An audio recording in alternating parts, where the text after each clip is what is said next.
The backlash over Sheikh Yasir Qadhi's claims in the now infamous Holes in the Narrative interview has convinced him to leave social media.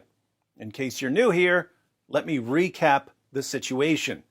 Sheikh Yasir Qadhi has known for a long time that the Quran has not been perfectly preserved. But he couldn't admit this publicly because he would have been eaten alive by the Muslim community, which is firmly committed to the demonstrably false narrative that the Quran has been perfectly preserved right down to the letter from the time it was revealed to Muhammad. Dr. Qadhi did, however, acknowledge some of his concerns about the Quran privately in a discussion thread with some of his fellow Muslims. Unfortunately for Dr. Qadhi, one of the Muslims in that private discussion was Fareed, aka Fareed Responds, aka Fareed Leaks, who leaked Dr. Qadhi's private comments in order to expose him. Dr. Qadhi's leaked doubts about the Quran coincided with Hatun Tash and J. Smith showing Muslims that there are dozens of different Arabic Qurans around the world, so many Muslims became concerned about the preservation of the Quran. Muhammad Hijab decided to clear the air by interviewing Dr. Qadhi live.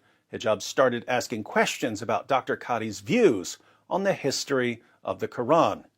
It was very, very clear that Dr. Qadhi did not want to discuss his views in public. And I would never bring it up in public.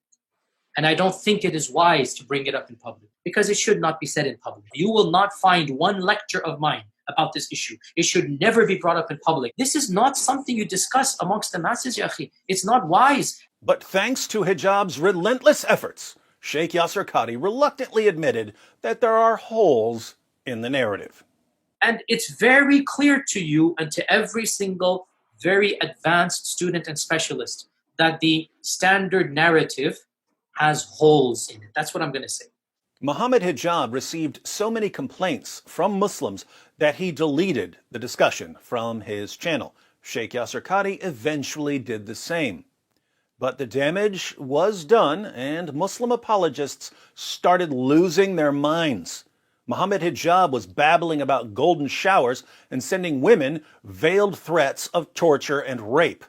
Ali Dawa was threatening apostates with public execution and sending out prayer requests for Allah to plague me and the apostate prophet with diseases. Ijaz Ahmed was hurling racial slurs and threatening and doxing critics of Islam. Menj was consoling himself by looking at some very, very naughty photos. A bunch of these guys conspired to get us deplatformed and demonetized, but it backfired. I've never seen a meltdown like this over people learning a simple fact. In this case, the fact that the Quran most certainly has not been perfectly preserved. The backlash against Dr. Qadhi has been so severe that he recently announced that he's withdrawing from social media. I am very serious. This is not just statements. I'm very serious, inshallah, slowly withdrawing from social media completely and having alternative platforms because I feel that I am not. I don't want to be involved too longer on public platforms, and I'm going to be gravitating towards not being involved in public anymore. And I'm just preparing the way for that, inshallah ta'ala, before it happens. Inshallah, this is my goal in a few years at max, inshallah. Think about this. For years, Muslim apologists and Muslim scholars have lied to the Muslim community about the preservation of the Quran. It's now gotten so bad that if a Muslim scholar even tries to speak the truth, if a Muslim scholar attempts, even for one interview, to be honest, he'll be shamed and harassed off the internet. What is this religion? What kind of religion compels its adherents to love lies and to despise the truth?